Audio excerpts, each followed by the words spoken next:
And welcome back, everybody, to another edition of the Always Pressing PGA DFS podcast. Check us out on Twitter at Always Press DFS. You can find the podcast on SoundCloud, iTunes, Spreaker, Stitcher, TuneIn. It is everywhere, so go check it out, search for it, enjoy.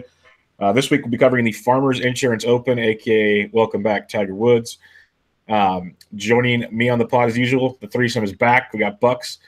Find him on Twitter at BPSnow11. Bucks, how we doing? Doing well as usual, Bubba.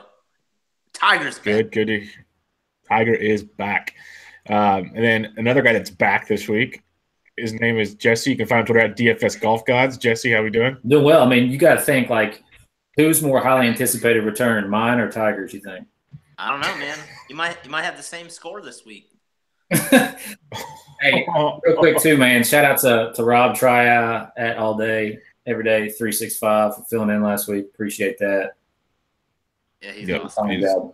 He's good. He'll be on a lot more this year for big events or fill-ins when stuff's going on. He'll definitely be the fourth man on the pod. Not a problem at all with him.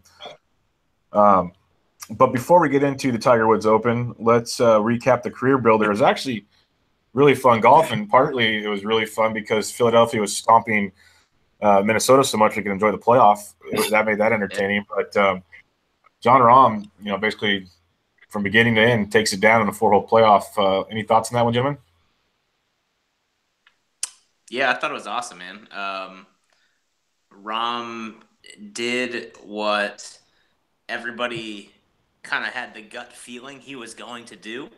I think everybody in like the DFS world that looks at the statistics and the analytics behind it were like, oh, he's an unknown. But really, everybody kind of knew that if he came out and played halfway decent, he would be in contention. And so he did it, man. He looked really good. He was striping the ball off the tee.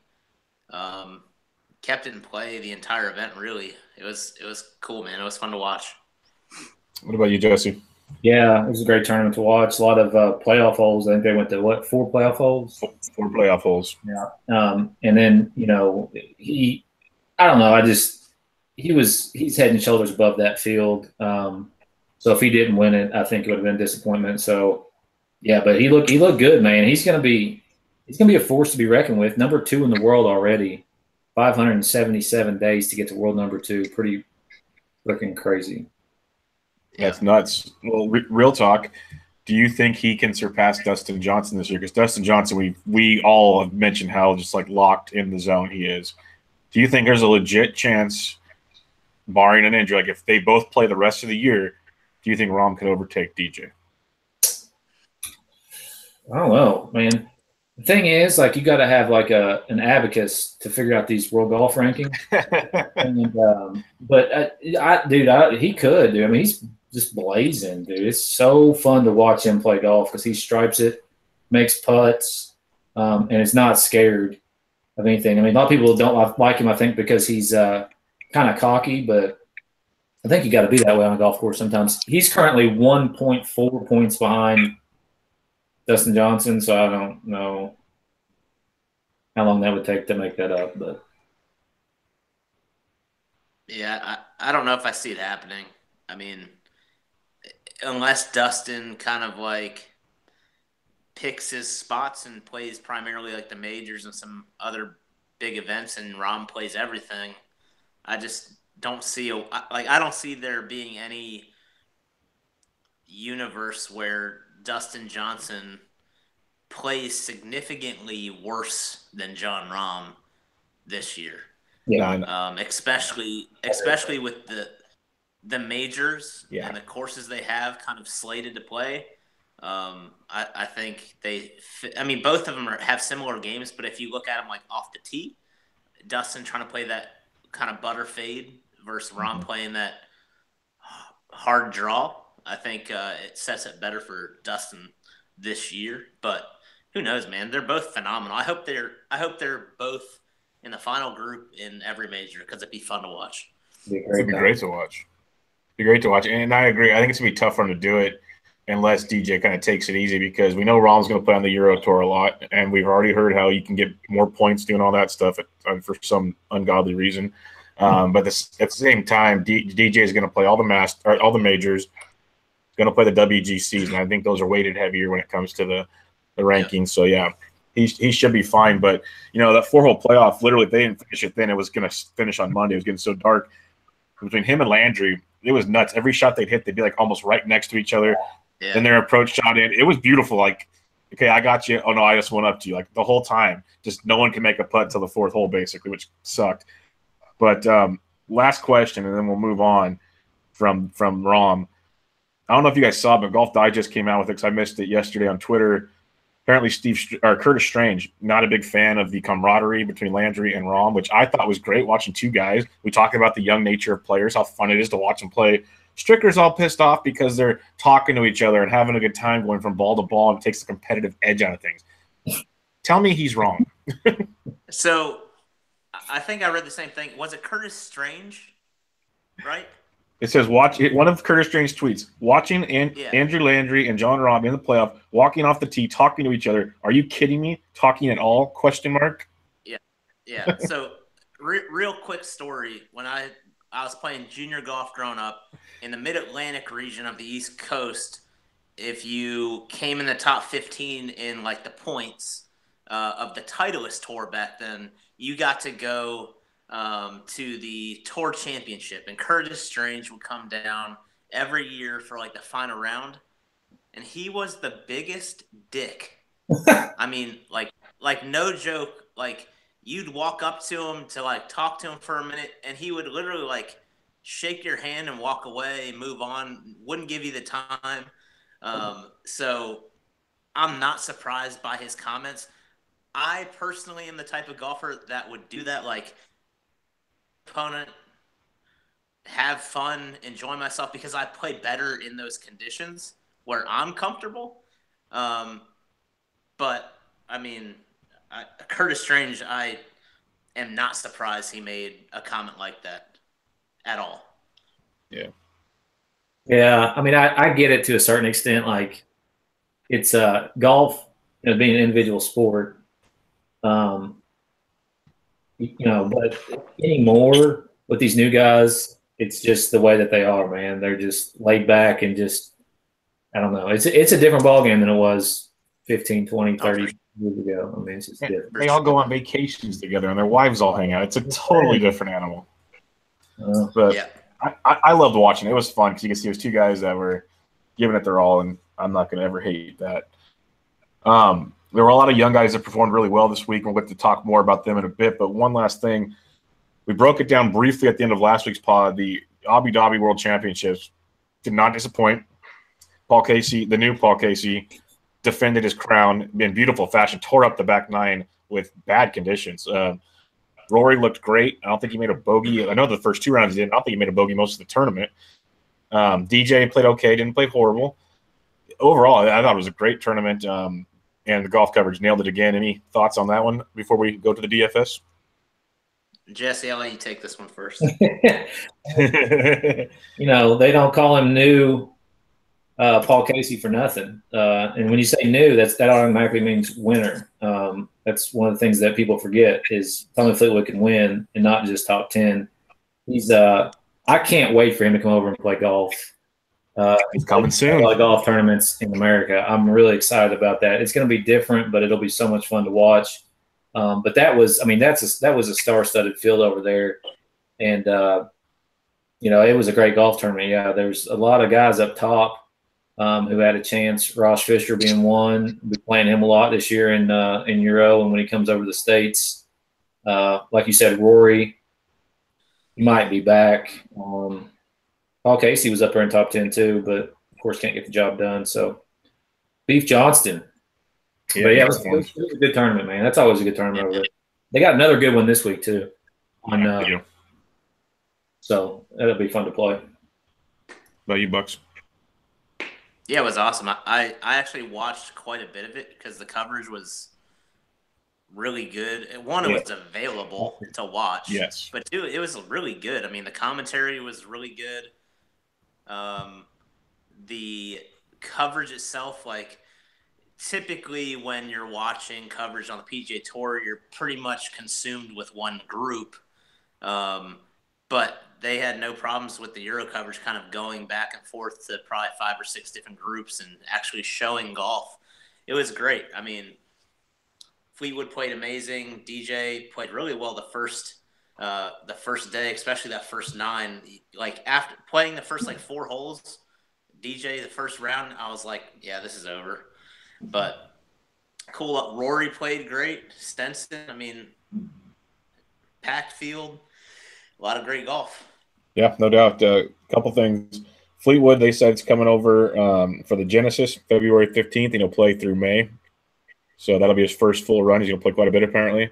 Not every week, but quite a bit. And then Rory's already announced he'll play at least 25 events this year, the 25th event being the Ryder Cup. And then he might sprinkle in a couple more after that. So we're going to get a lot of golf from these really good players. And the one thing that's interesting is we've all talked about how, the Ryder Cup this year, the U.S. should have their way. Well, yesterday we had Fleetwood, Garcia, and Rahm all win tournaments.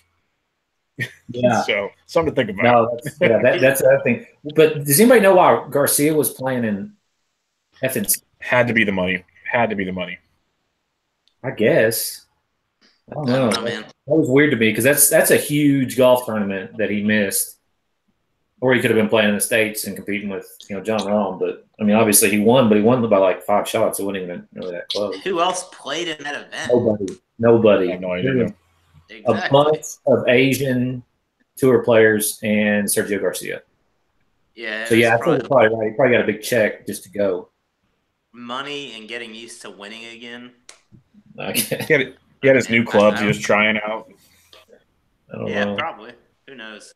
But, yeah, you're absolutely right. When you look at that team like Sergio, Rahm, Fleetwood, Rory, Justin Rose, Francisco Molinari has been playing well. I mean, everybody, Cam Smith, the Golden Cherub. They got Norins. Stats. Yeah, dude, they have You left off Paul Casey, Justin Rose. Well, they got a new Paul Casey. He's kind of backdoor Paul Casey now. Yeah, probably. Coach's exemption. He's like the Phil Mickelson. Exactly. Heroes. All right. Let's get into the Farmers Insurance Open this year at good old Torrey Pines. 2 courses played. Jesse, get us some past event history here. Yeah, so Farmers Insurance Open, pretty sure it's been played at Torrey for a while. 2 courses. Years. Bucks will talk about that here soon. Last year, if you remember, if you were watching golf at that point, John Rahm ran in when is where he ran in a 50-foot eagle putt on 18 or something? He had that putt off the fringe. I remember that much to win it. It was off the back of the green to the front of the green. I mean, the snake. Anyway, he won last year. He came from behind. I think he was probably 5 or 6 groups back last year. Came from behind and won.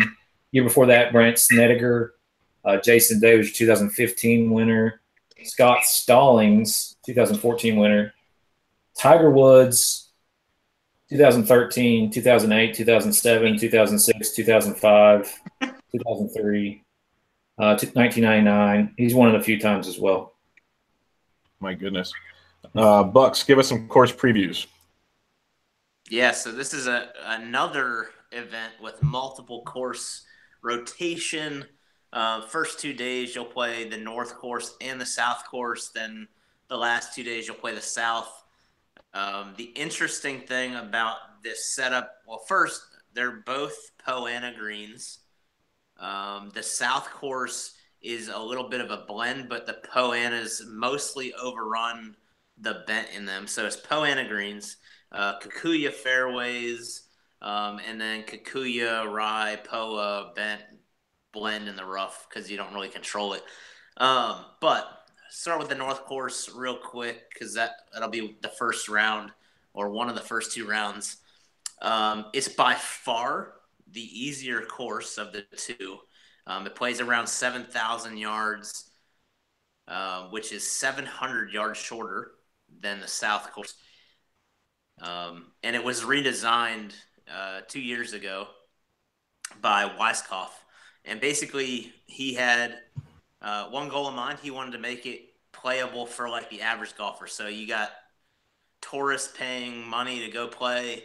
He wanted to make it easier and a place where they could come back because the South Course is just brutal.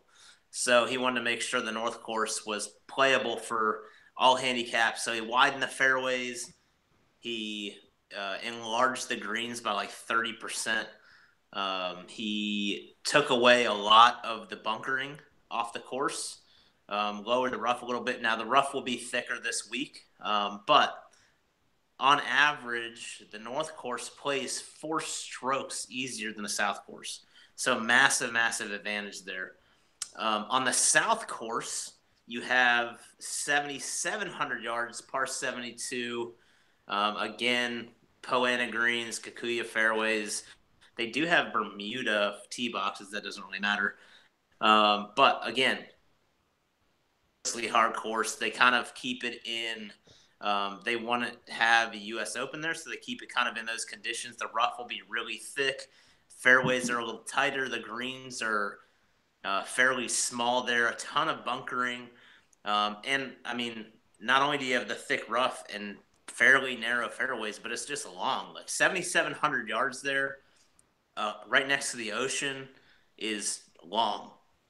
So you have quite a few holes that are just ready to eat. You have 8 holes or 4 holes that are the par 3s. They average over 200 yards. You have 4, or on the par 4s, you have 1 under 400 yards. The rest are well over 400. You have 5 that are over 450, and then 1 over 500 yards. All 4 par 5s are super long. Not too many people are going to reach most of those. There'll be some that can reach, depending on the wind, but 590 yards is the average between all 4. 2 of them are over 600 yards, which is just crazy. So with that being said, the North and the South playing both. North is way easier. South is way harder. And then I know I'll just get into the weather as it stands now, but Thursday through Sunday look pretty good right now. The only thing, and that's obviously 3 days ahead of the event, but right now, the only day to keep an eye on is Thursday afternoon. The wind is light. Temperatures are perfect throughout the entire event. Thursday afternoon, you see the wind peak at like 15 miles an hour, which you'll typically see gusts at 20, 25 miles an hour. So that AM wave will see really light winds their entire round. Starting around noon, 1 o'clock, the winds pick up pretty heavy. And so that PM wave could have some issues. And so if you're on the AM wave playing that easy North Course, you could have a really distinct advantage for the field. So once tee time comes out, I'm going to be looking at that. Obviously, I'll keep track of the weather throughout the week, but there are a lot of variables that go into it. But right now, that AM north wave looks good on Thursday. Good to know. Good to know because, yeah, right off the ocean there, winds can get interesting at times. So definitely good to know. Jesse, kick us off with the key stats you're looking for this week. Yeah, long golf course, driving distance. Obviously, the fairways are hard. I saw something earlier. I think it was like 54% of the fairways get hit by like all. And the problem with this tournament too is you don't have shot tracker on the North Course, I believe. Is that right? Yeah. They play the South Course on the weekend, so there's not a whole lot of data from the North Course. But like Bucks was saying, the fairways are notoriously hard to hit, but as long as it is, I need guys who can bomb it out there, hit a lot of greens, so greens regulation, and then also scrambling. I think scrambling will be a key stat this week because there's going to be a lot of missed fairways, therefore missed greens, and you got to be able to get up and down. So I want guys who have a good short game as well. And then probably the usual, a lot of birdie or better just because it's DraftKings and we need guys who can make some birdies, even though par's not terrible this week. Yeah, definitely. What are you looking at, Bucks? Yeah, I'm glad Jesse mentioned scrambling because I think that's one of my key stats this week. I'll always look at kind of the DraftKings points, bogey avoidance, recency, that kind of thing. But this week, there are a few stats that I'm looking at. Outside of that, scrambling is one of those keys. I'll also look at total driving with kind of a focus on accuracy. It is long, but I'd rather have guys playing out of the fairway. They're still going to miss some of those greens, but if they can keep it in the fairway, they'll typically avoid a larger number. And then when you look at the course breakdown, you have quite a few shots. So 10 of the holes, you're likely going to have a club hitting from 175 to 225 yards. And so I am going to put a smaller weighted percentage, but I am going to look at proximity from 175 to 225 just to keep an eye on it. And then the last thing that I'm going to look at just for – and again, not having a huge weighting on it using Fantasy National, but three-putt avoidance. So one thing that any golfer can tell you about Poana is it is super inconsistent, not only from a bumpiness standpoint, but from a green speed standpoint. It can really vary hole by hole because it grows so wildly inconsistent throughout the day. It holds foot traffic way more than most grass types. And so having a guy that on a normal course avoids the three-putt is something I think could be big here, because when you look at a cut that's like even or one over, one or two shots here and there can make a huge difference. Yeah, I agree that the POA thing stands out. My local course is POA, and in the afternoon, it's just disgusting how many footprints are across that thing. It's ridiculous. Yeah, and very inconsistent. So, yeah, I agree with that there. I'm looking at scoring, scrambling I like a lot. We actually have a little more recent form than normal with this and some good course history. You're going to look at some names that have struggled here quite a bit in the past. A lot of hot golfers coming in and played a lot lately, and some good West Coast golfers. So, I'll be looking at that. The approach as well is something I'll be taking a peek at, but a lot of the similar stuff you guys mentioned. Before we get into the actual pick by pick like we do, let's just get this one individual. Some people are talking about him quite a bit for some reason. Don't know why. But we'll just break him down now.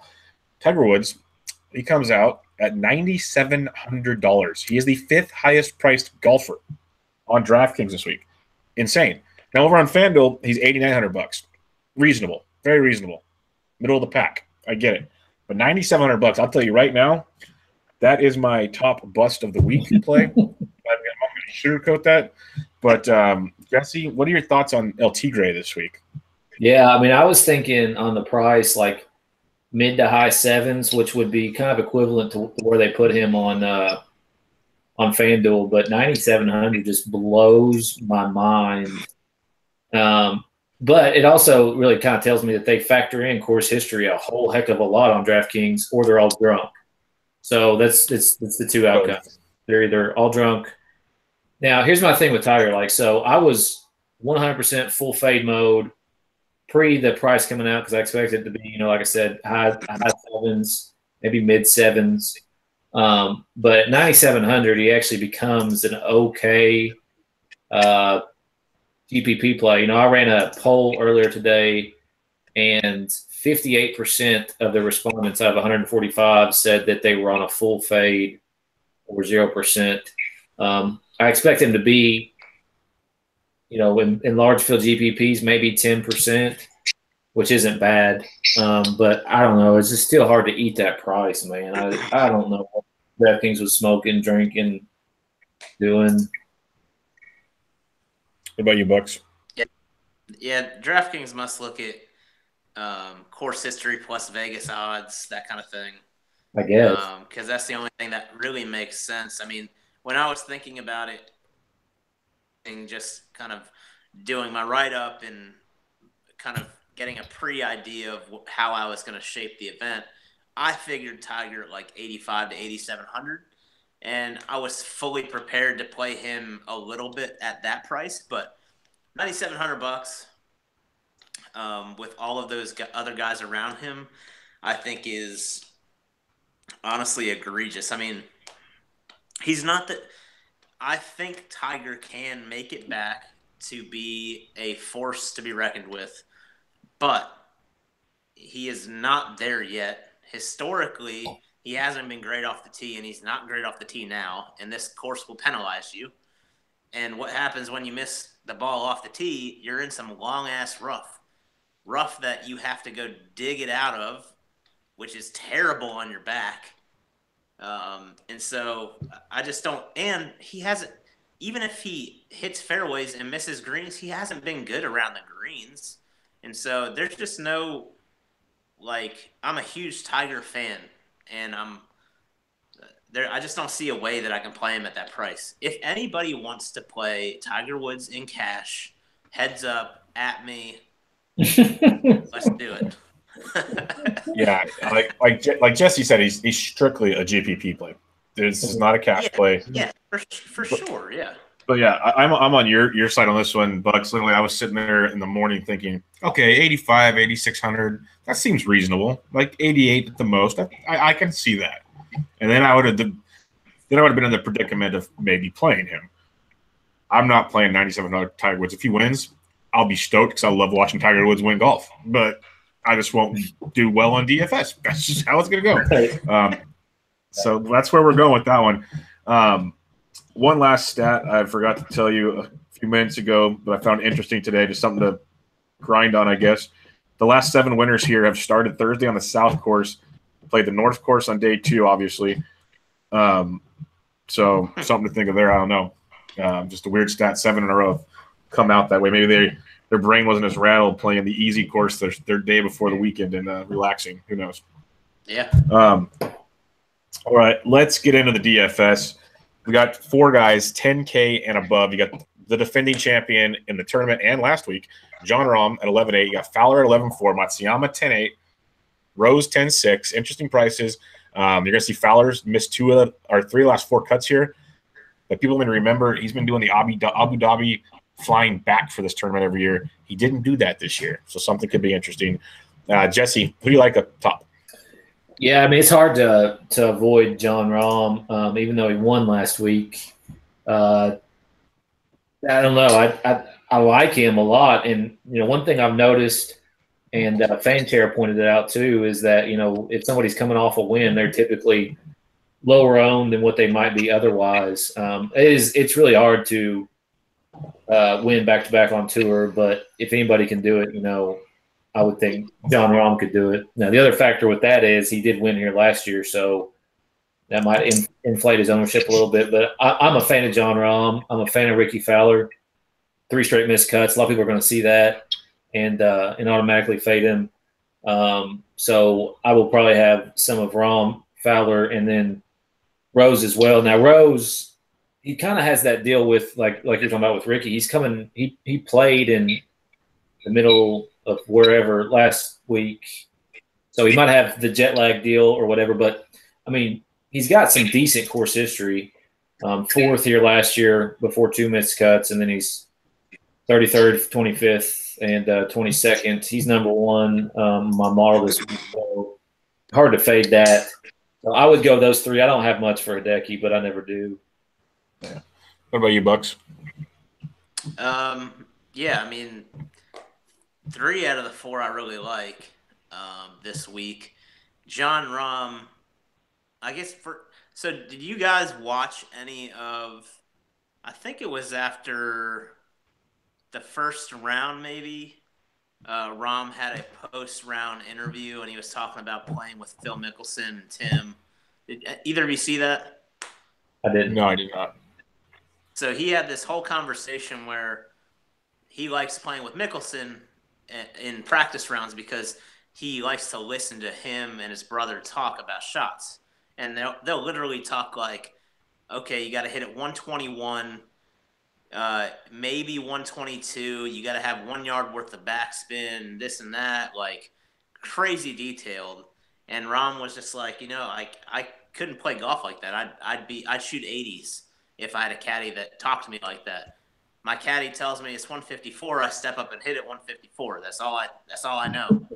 And I'm like, this is my hero. Yes, that's how I play golf. What's the GPS say? Okay, sounds good. Yeah. He's like, my caddy says hit it like a foot left of the hole when I'm chipping, and so that's what I do. And I'm like, okay. But I do like Rahm again this week. I do think it's really, really hard to win back-to-back and defend your title. So I am going to weight that a little bit. The other thing that I'll say is there's going to be a lot of shots from 175 to 200 yards, and he is not very good at last 24 rounds from that range. And he misses a ton of fairways too. I mean, he hit the ball really well last week, but this is a much different setup. We know he can score here, but he does miss a lot of fairways.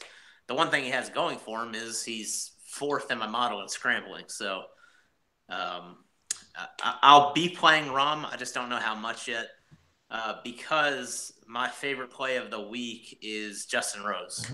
10-6, so $1,200 cheaper than Rahm.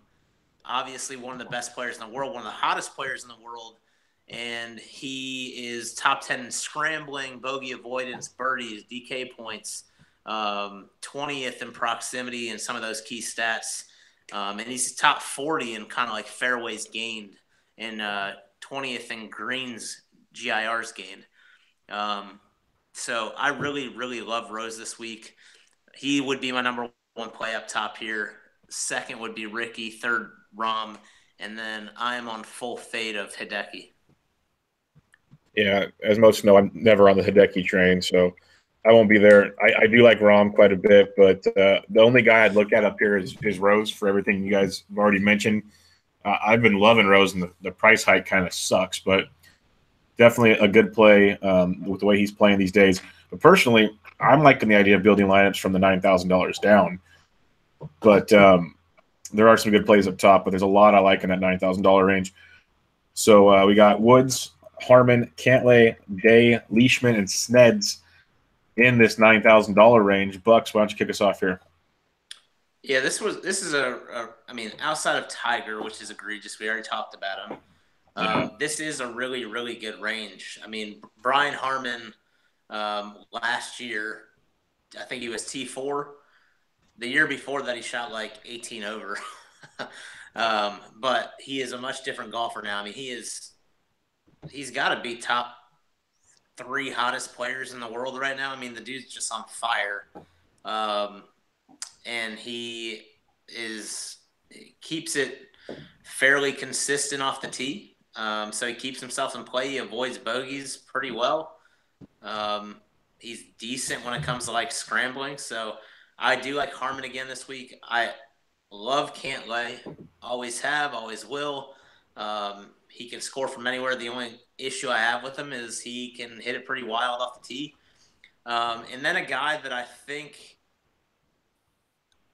well, I hope he's a little bit lower owned is Jason Day. I love Jason Day at this price, man. I mean, this is $9,400 for an elite talent that I think can hang with Rose and Fowler and Rahm, and a guy that's kind of on the up and up, I think is crazy. So my top play in this range is Jason Day and Cantlay. I'm avoiding Sneds, even though he loves this course. I have to avoid him after what we've seen. But yeah, Jason Day and Cantlay are the 2 guys that I'm targeting here. I like it. What about you, Jesse? Yeah, the Harmon deal. I mean, you got either one of you got any reservations about him playing 4 in 4 weeks? I'm not worried about it at all. No, not really. I mean, these guys do it all the time. So, second question: do you just like Brian Harmon because he's a lefty? Why would no, not at all. I like the way he's playing.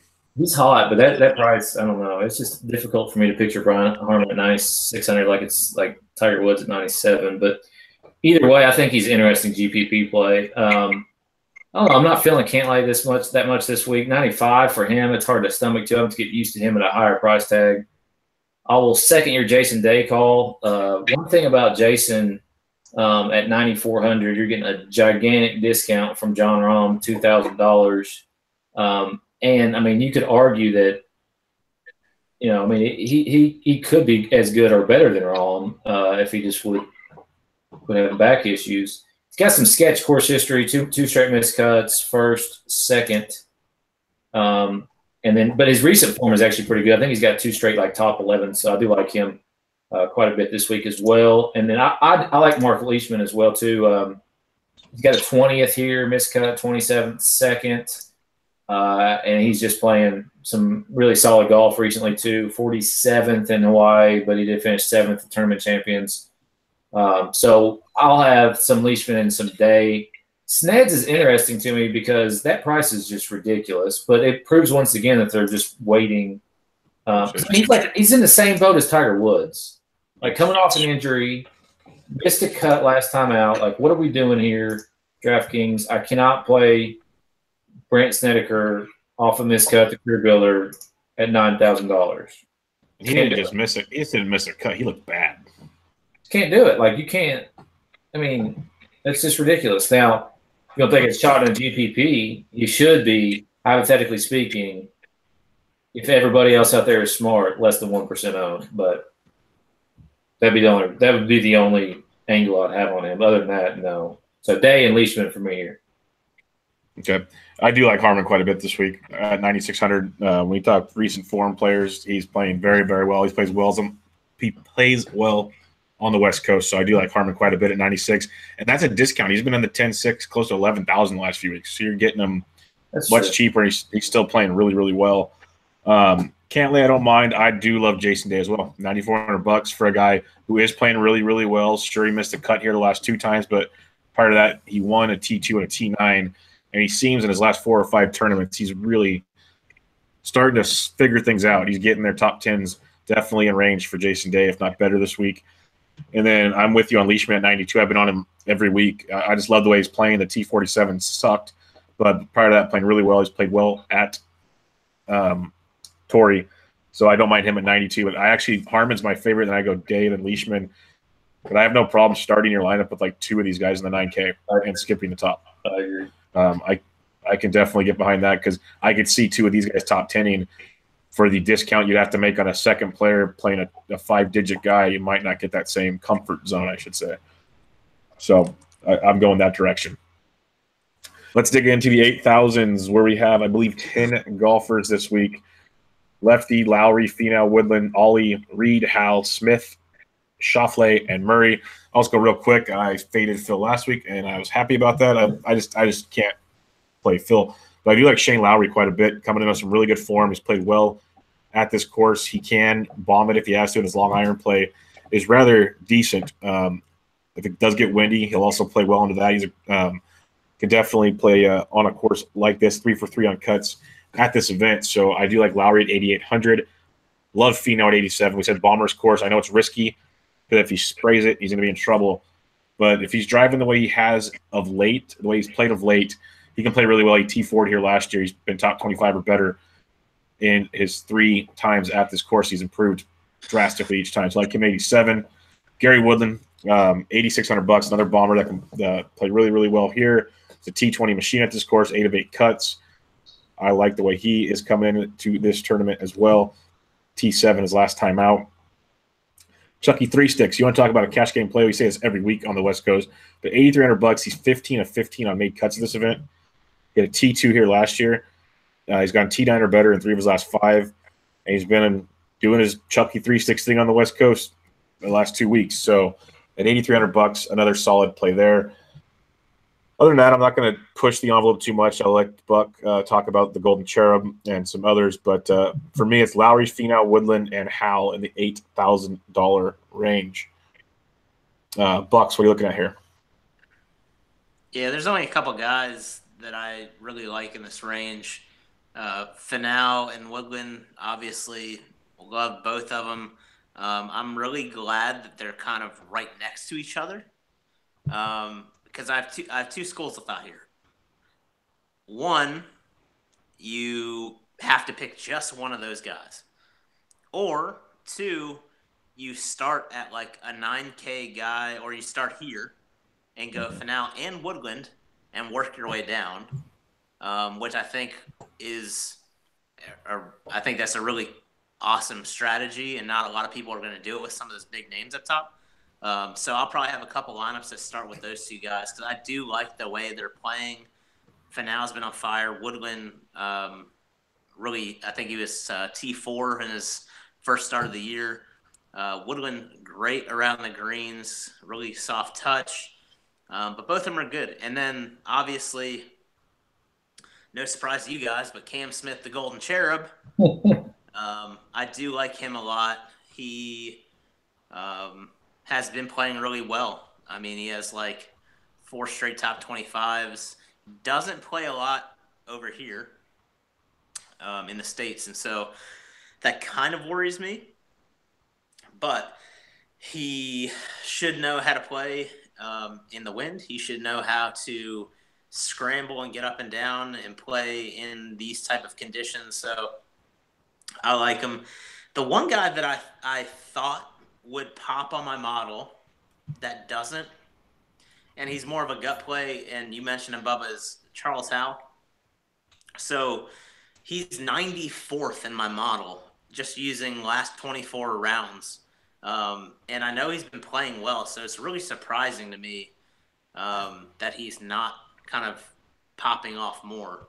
So I think he's really solid, like hitting greens, really solid, making birdies, avoiding bogeys, but like everything else for some reason is really funky. So I'm going to play around with the model and see what happens. But if he continues to like look like he's in the 90s, 80s, something like that, I'll probably play him a little bit more, hoping that people fade him. But I do like him a lot. He's kind of like that West Coast early tournament of the season kind of guy. Definitely. Jesse, what do you like in the 8s? Yeah, I'm a big fan of Gary Woodland this week. I actually read a quote from him via Josh Colt out at Future Fantasy on his article on Roto World, and it says, the South Course is a big boy golf course. The South Course is one of my favorite golf courses we play all year. So big fan of Woodland. I do expect him to be popular, though. Finau as well. Also a big fan of Finau. Like the Lowry call. I'll have some Lowry, Finau, Woodland. Ollie Snyder-James is interesting to me. He finished 9th here last year. His price, I'm not a huge fan of the price, but 9th here last year, coming off a 7th in Hawaii, where he scored 110 DraftKings points. So Ollie could be good, especially if it gets maybe a little bit windy. He does hit the ball low. He's just kind of sketched with the driver, and that always freaks me out and always usually makes me back off. But could be a good GPP play. No way I put him in a cash team. Charles Howell, probably 50% owned in cash this week. Yeah, probably. But it's hard not to like Chuck Trace. No doubt. All right, to our wonderful $7,000 range of 67 golfers to choose from. Yes, 67 golfers. I counted them. I'm dedicated to the cause. There you are. I want to know how much they just – literally, we've had 22 golfers before this. 67 golfers. Jesse, kick us off with a few that you like. Another quote I read, same article from Jonathan Vegas. He said, I just feel comfortable here, simple as that, going back to junior golf, playing Junior World here. I had success, almost won here four years ago. I don't know, whatever. Anyways, he likes Torrey Pines too. 4 straight made cuts. I think that's a great price on him. Coming off an 11th at the Career Builder, where he was 7,500, so we're not getting much of a price increase. And I think that Jonathan Vegas has a big year on tour this year. I know a lot of people have said that, but I agree with them. So I'm a fan of Johnny Vegas.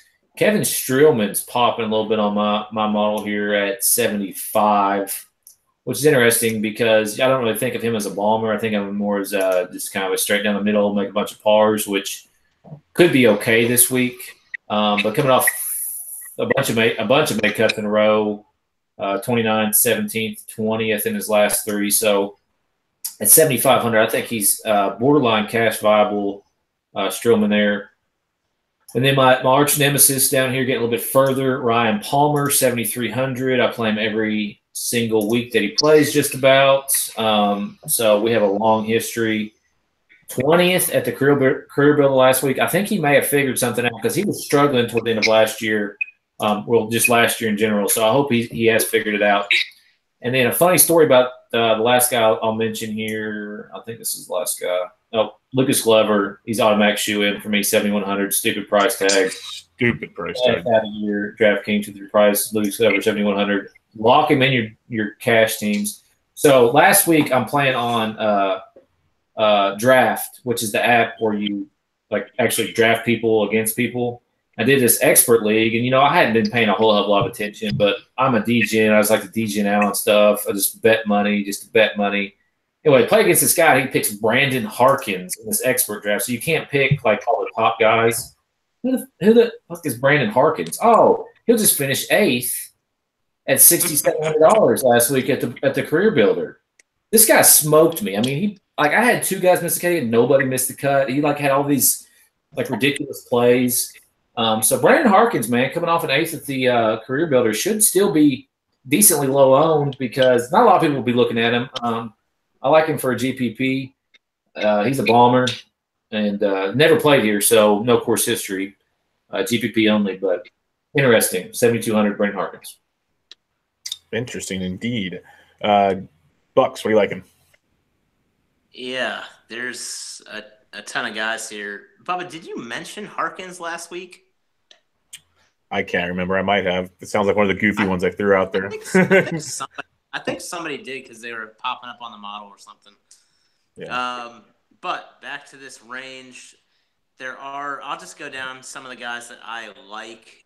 Brendan Steele, he plays well West Coast. I like him. He's been playing really well of late. Get off the tee, hits a lot of greens. Johnny Vegas, I think he'll be super popular though. Streelman, probably my highest owned guy of the week, or one of them will be Molinari. Crazy price for that guy, and he's solid all around. He hits a lot of greens. He's really good at scrambling. He hits a lot of fairways. As long as I don't have to watch him putt, I'll be fine. JB Holmes is another guy that I think is a high-risk, high-reward guy. He bombs it, plays well on these type of courses, and I think he has a good shot. Andrew Landry, I think, will be super popular. Lucas Glover, I'm glad you mentioned him. I've been playing him weekly now. $7,100 is super, super cheap for that guy right now. 12th on the model. Emiliano Grillo is another one I'll be looking at. Hunter Mahan is the last guy down here that I'll look at as well. I'm not sure if I'll play him, but it depends on how many lineups I create this week. If I go the 20 max route again, I will have some Hunter Mahan, but if I stick with 3 or 4 lineups and go heavy in the 333 because of the payouts this week, then I'm not going to play him. Yeah, I just looked back at my notes from last week. I had Harkins at 6,700 in my 6K guys. So, yes, I got lucky is what it comes down to.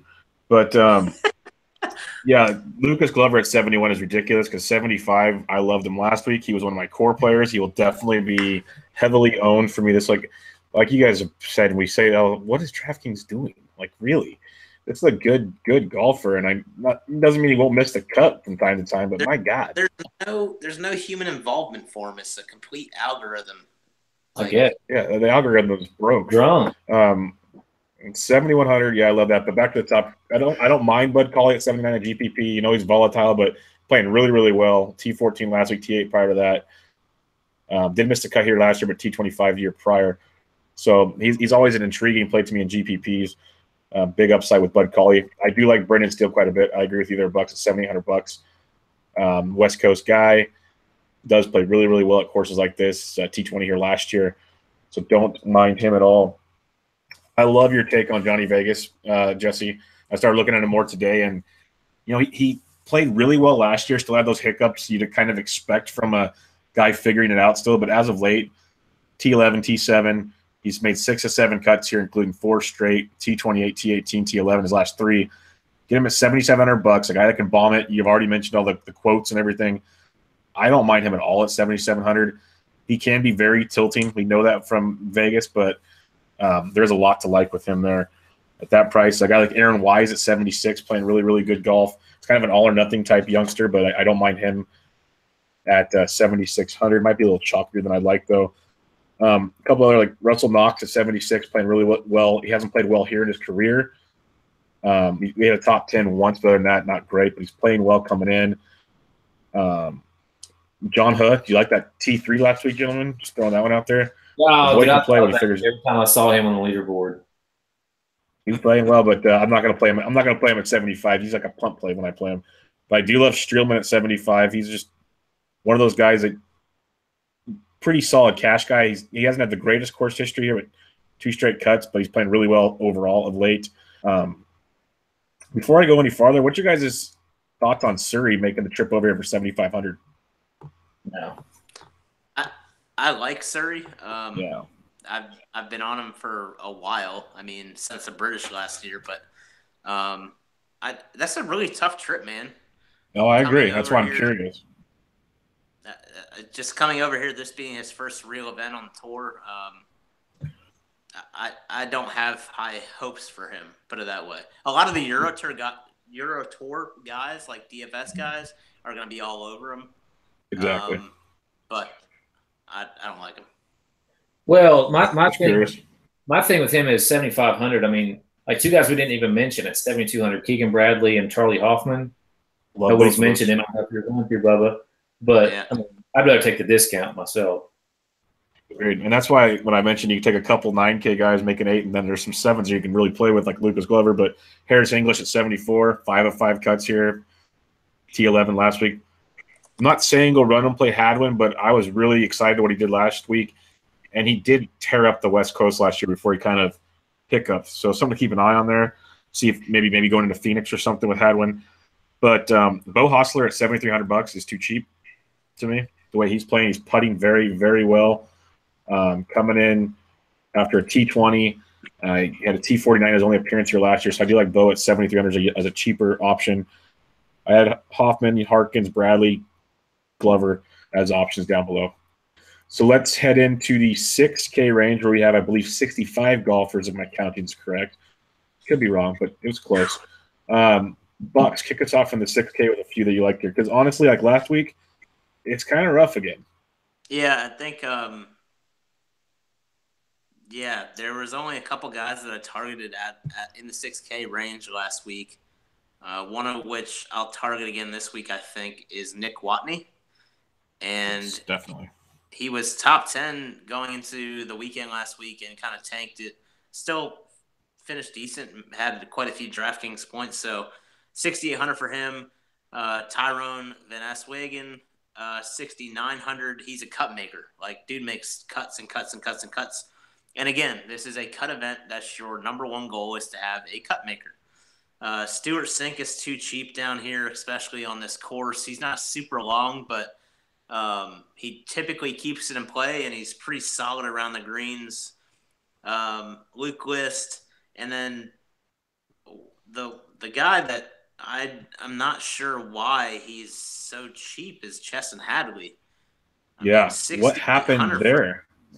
Yeah, I mean that honestly. So I'm glad you just mentioned it, because there's a couple price kind of differences that I thought were egregious. One, Tiger, obviously, but Charlie Hoffman is crazy cheap.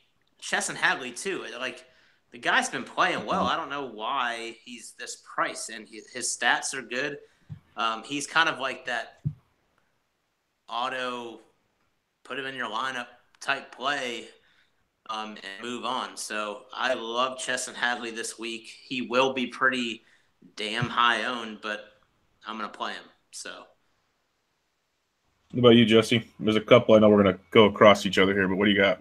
Yeah, I mean, obviously Stuart Sink, it's just stupid. Why are we pricing him at $6,800? I mean, I know the guy doesn't win, but he makes cuts. I mean, you at least got to make me think about this a little bit, DraftKings. Like, I might have him on 100% of teams. If he misses the cut, I'll just be throwing shit everywhere. Chesson Hadley. Be throwing out the sink. Throwing out the sink. Stewie Sink. So Chesson Hadley agrees. Stupid price. Nick Watney. I think he's an all right GPP play. He might be a little bit higher on than what he should be just because of last week, but at 6,800, definitely worth a shot. Corey Connors, he played well last week. I love that player. Never played here before. When I say played well, he made the cut, which is all you're really expecting from a guy down in this range. Make the cut, maybe potentially ease your way into the side of the top 30. Other than that, I don't know, man. I mean, like my dude Adam Schenk burnt me last week. Yep. After a pretty good round at the Sony, so I don't know if I'll go back to him. But I mean, especially with like these other guys in this range, like you get one or two of these guys, it frees up so much space. And like if I can get a cut made out of Sink or Hadley, you're got to think you got a decent chance at 6 So that's what's ridiculous. If you can go Sink, Hadley, Glover, and Hoffman, you can probably get two of the big boys up there. That's ridiculous. Hadley, Glover, Hoffman. It only leaves 11,000 per player for two players. So you can go Justin Rose and somebody else up top. You can go Rom, and you can't quite get Rose. It's crazy. You go Rose and Ricky, I think. Yep, you could. You go Rose and Ricky. Wow. All right, in my 6Ks, I do like that Van Aswagen call. Bucks like that quite a bit. Watney, but yeah, you guys had Hadley, Sink. A couple others to maybe take a look at would be Strebe. It's 6,800, T9, T18 the last 2 years here, T19 the time before that. He's not coming with the best of form though, but it's $6,800. You could gamble there. Boy, Martin Flores pooped the bed last week, so I understand if you don't want to go back to that well. Corey Connors actually was playing great until Sunday, and he still finished 50th. But so at his price, he'd still take that. But he kind of fell apart on his Sunday round. Still good young golfer there. Only other one I would look at $6,800. Kelly Kraft did miss the cut his last time out, but before that was a cut machine, and he's T28, T31 at this course. So I don't mind Kraft at $6,800 either. All right, we'll go around the horn. Start with Bucks. What are your top pump plays this week? Probably Hadley. I mean, I don't know if you can consider it a pump play, but yeah, they priced it that way. Yeah, I mean Hadley. I'm glad you mentioned Streb. One guy down here that I don't know why, like I keep gravitating towards him. Is like there's no reason I should be, but Zach Blair for some reason is another guy. Oh God, that is an interesting name to gravitate towards. Exactly, right? Doesn't mean he's not going to do well. We know how golf works, but that's just an interesting name. I'm not advocating playing him. I'm just saying. Yeah, no, I got you. What do you think of Jesse? I would say, Connors, like I just mentioned, another guy potentially at 6,600 down there with Connors. Sam Ryder. He's not bad on my model. 3 straight made cuts on tour, so another potential there. Besides the obvious Stewart Sink, Chesson Hadley, 1,000% owned because they're underpriced. Yeah, I just put Hadley, Sink, Connors. You could look at Streb or Kraft, but I go those first 3. And yeah, we all mentioned earlier, we didn't mention there, but Watney is interesting. Very interesting, that price. Yeah, I agree. I already told you my top bust play is Tiger Woods. What's yours, Bucks? I mean, Matsuyama and Woods would be my top 2 bust plays. Yep. What about you, Jesse? I mean, it's just stupid. They don't even make this fun anymore, DraftKings. Just don't even make it fun for us anymore. The sentiment is 100% Tiger Woods bust. No way he pays off 9,700. Yep, pretty simple there. Bucks, give me 2 or 3 guys in your core. Core is going to be Justin Rose, Chesson Hadley, Francesco Molinari. Nice. I like the Molly call. I thought you guys were going to call me out for not using him this week. He's in the field? I couldn't do it this week, but I'll be rooting for you. Thank you. Jesse, what you got? Not like I don't always root for you anyways. I'm just saying. For me, kind of just the middle core, Woodland, Glover, Stu Goat, Sink, and probably those 3 be my highest owned. Yeah, my big boys will be Woodland, Vegas, and Glover. That's where I'll be targeting in the mid area there. Bucks, who'd you pick to win? Rose. Rosie at 14-1, at least when I got these numbers earlier. Jesse, what do you got? Oh, God. I wanted to pick Rose, but I can't now. I got him at 13-1, so we'll sprinkle a little bit on him. I'm going to go out on a limb and say Jason Day wins this week. I like it. Ooh, I like it. I like that a lot. That was my second choice if my first one got taken, so I like that. Mine is going to be Brian Harmon at 28-1. Oh, he's been bet down. I got him at 23. So he's going down. Yeah, I got all these numbers this morning. So, yep. He was, I think, like 45% owned in the OAD last week. Yeah, and now I'm going to probably take him this week because no one's going to own him. For real, nobody can play him anymore. After the first 2 weeks, no one can play him. He's been so owned every week. Yeah. Oh, yeah, we forgot to mention, when I say we, I forgot to mention that 2 years in a row I've hit the winner one and done at the Career Builder Challenge. So next year when it come out, we should probably sell that pick. Well, you weren't even here last week. I was on Rom as well. We both had him last week. Yeah, that was the easiest one of all to me. I don't know. Yeah, I was torn between him and Simpson, to be honest with you, but I went with my gut to Rom. Yeah, I think I just overthought it. I should have just stuck with Rom. That'd be so much easier. He was only 9% owned. Yeah, that was ridiculous. Just ridiculous. But all right, gentlemen, that wraps up another week. Everybody, remember, go check out FanShare Sports if you want their discount. It's the last week of January for that. They have their good product. They're releasing a lot of new things coming out that are going to be quite interesting. You got a lot of other good sources out there for research, the National, all the good stuff. So go check it all out. Check out Bucks on Twitter at BPSnow11. You got Jesse at DFS Golf Gods. I am at BD Entry, the podcast at Always Press DFS. Any final words, gentlemen? Tiger Woods. Y'all. Okay. Nothing from Jesse? That's it, man. All right. Tiger Woods, y'all. All right. Farmer Insurance Open preview in the books. Catch you guys next week.